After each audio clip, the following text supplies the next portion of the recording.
Good evening nga pala mga idol at magluluto tayo ng in-slice na yellow pin. Ayan, nilagyan lang natin ng asin hugas natin yan mga idol. Ayan at lagyan natin asin kabilaan para may lasa ng mga idol at pinatulungan natin yan pakahugas niya sa screen. At ito naman ang ating gagamitin mga idol na sangkap dyan. Ayan yung ating yellow pin at yung ating gata ng nyug at siyempre yung ating tatlong buong kamatis, sibuyas at bawang at siyempre may siling green at siling pula tayo diyan at yung ating mustasa, mustasa ang ilalagay ko dito mga idol.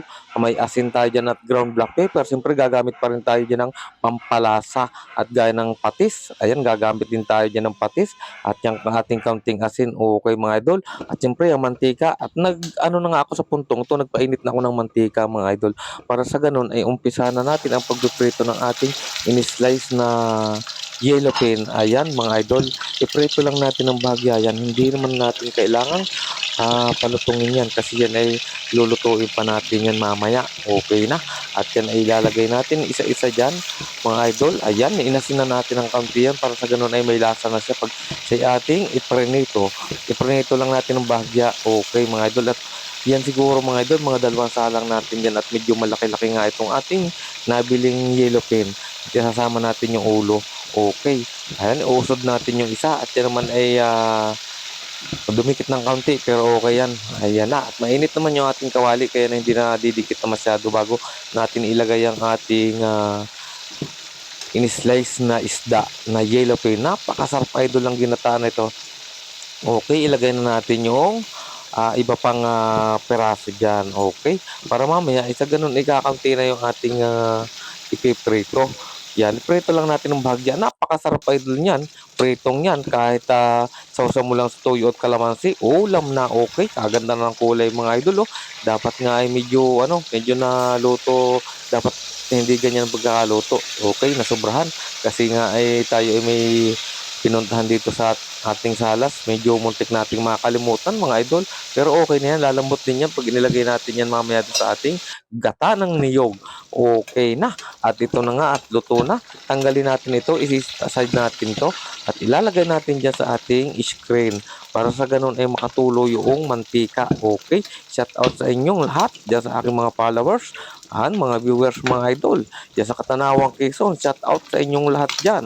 Okay, at ito na naman ang Kuya Nelson nagluluto na naman ng isang masarap na ginataan. Ayan na, okay na at natanggal na natin yan.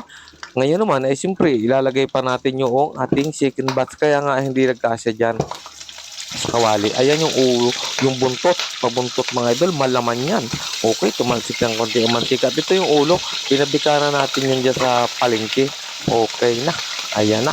At pag na-prito natin ng kaunti yan, cover natin para hindi tumalsik ang mantika. Ayan, luto na at ilagay na rin natin yan. Isisit aside na rin natin yan para tayo ay makapag-isa na ng luya, sibuyas at ating bawang. Okay na, ayan na nga at maglalagay dito tayo sa ating bagong lutuan ng mantika na pag-igisahan natin ng luya. Luya ang inuuna ko idol ditong igisa. Okay, basta yan ay mag-light brown ha. Ayan, ilagay na natin. Pwede na natin isusunod dyan yung bawang at halu-haluin natin ang pagayon at papagaran ng mga idol hanggang sa mag-light brown yan. At ito, isinunod na nga natin yung ating bawang. Ayan, halu-haluin lang natin mga idol yung bawang na yan. Ayan, pwede na. At isunod na rin natin yung ating sibuyas na malaki. Okay na. At ngayon ay isusunod na rin natin yung ating tomato. Ayan, tatlong tomato na malalaki mga idol dyan. Okay, halu-haluin natin. At pag yung tomato na yun ay luto na, ay pwede na rin natin isusunod yung ating gata ng niyog. Okay na. At yan ay malambot na mga idol yung ating kamatis. Pag yan ay medyo nadudurog ng mga idol, pwede nating ilagay yung ating gata ng nyug. Ayan na, ilagay ko na yung gata ng nyug mga idol. Okay, at talaga namang napakabango ng mga idol niyan. Pakukuluin lang natin yan ng ilang sandali. At maglalagay pa rin tayo dyan ng mga panimpla. Dyan sa ating katagaya ng ground black pepper, nilagay ko na mga idol yan. At halu-haluin lang natin ng pagayon at pagarne. Ayan na, haluin natin yan para hindi magbuo-buo. Okay na. At naglagay tayo ng dalawang siling green at siyempre isang siling pula ang ilalagay natin dyan. Okay na, isa lang muna at baka naman mapaanghang mga idol yan, alalay lang tayo diyan. Kasi hindi lang naman tayo ang kakain niyan, baka tayo ay masermonan na naman ni ma'am, okay na. At ilalagay ko na rin yung ating pampalasa. Alaman na kung anong pampalasa yan mga idol. Yan ang ginagawa ko diyan. Ay sinasama-sama ko na diyan hanggang sa kumulo. Okay, at haluin natin. Napakabango na ng ating sauce ng ating gata at maglalagay tayo ng patis. Tantyahan lang, alalay lang ang paglalagay na ginagawa ko diyan mga idol.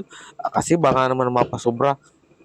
Hindi baling medyo matabang, wag lang mapasobra at talaga namang napakahirap na magtimpla niyan. At siyempre maglalagay din tayo dito ng ng ating vinegar. Konti lang vinegar, alalay lang at baka naman maging paksiw mga idol yan eh hindi na natin makain. Ayan na, okay na yan. Talaga namang luto na yung ating gata at yan ay ilalagay na rin natin ngayon yung ating prinito kaninang tulingan. Ay talaga namang napakasarap na niyan mga idol. Okay, ilagay natin sa isa. Okay, yan yung ulo. Talaga naman dalawa yan. Binikayan sa pinagdalwa mga idol yan. Napakahirap ng pagbuo. Matagal maluto pag ating prinito. Okay na. Ayan na nga. At nailagay na natin yan isa-isa. Okay. At mamaya-maya siyempre, pag yan ay luto na yung nakuluan na yung ating yellow pinaprinito, ilalagay na natin dyan yung tangkay ng ating mustasa. Kasi ang inuuna ko doon ay yung tangkay ng mustasa kasi yan ay medyo matigas-tigas. Pero gusto ko rin naman ay medyo half cook. Tikman natin mga idol yan kung ano pang panimpla ang ilalagay natin dyan para madagdagan natin. Ayan, okay na. Okay na talaga yan mga idol. Swabe talaga yung ating ginataan at na-miss natin yan. Matagal-tagal tayo hindi nakapagata. Ayan, naglagay tayo ng sugar. Konti lang pambalance ng lasa mga idol yan, sugar na yan. At halu-haluin natin ang pagayon at papagarni para ma-mix yan sugar na yan mga idol. Okay, at talaga namang kahit wala ng gulay, ulam na. At yung kamatis na lang yan ay napakasarap din idol niyan. Okay na. At siyempre, mamaya-maya, ilalagay na natin dyan yung ating tangkay ng mustasa. Ayan, mustasa ang nilalagay ko dyan. Pwede rin naman idol dyan yung pichay. Kaso nga lang, ay di, paborito natin ay mustasa. Ayan, okay na. At talaga namang kainan na yan. Ilagay na natin yung tangkay ng mustasa. Kasi matagal-tagal yan maluto. Oh, kaganda't sariwang-sariwa mga idol yung ating mustasang yan. Ayan na. At yan naman ay gusto ko, maraming gulay. Ayan, maraming mustasa nilalagay ko dyan. Kasi paborito nga natin yung mustasang yan sa ginataan. Ayan, ipapahuli natin yun mga idol. At pag medyo bumaba na yan, ay siyempre ilalagay na rin natin yung dahon. Maraming dahon idol ang nilalagay ko dyan. Ayan na. At talaga namang gusto nga ay gaya na sinabi ko, ay gusto ko yung maraming gulay dyan sa ating ginataang yellow pin. Ayan. Okay na. At yan may pag bumaba, ay ano na yan, kukunti na rin yan. Akala lang natin ay napakarami.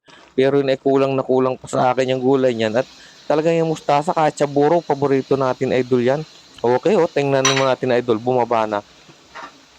Ayan okay na, nagdagdag tayo ng siling maanghang. Ayan, at malapit na nga idol maluto yan.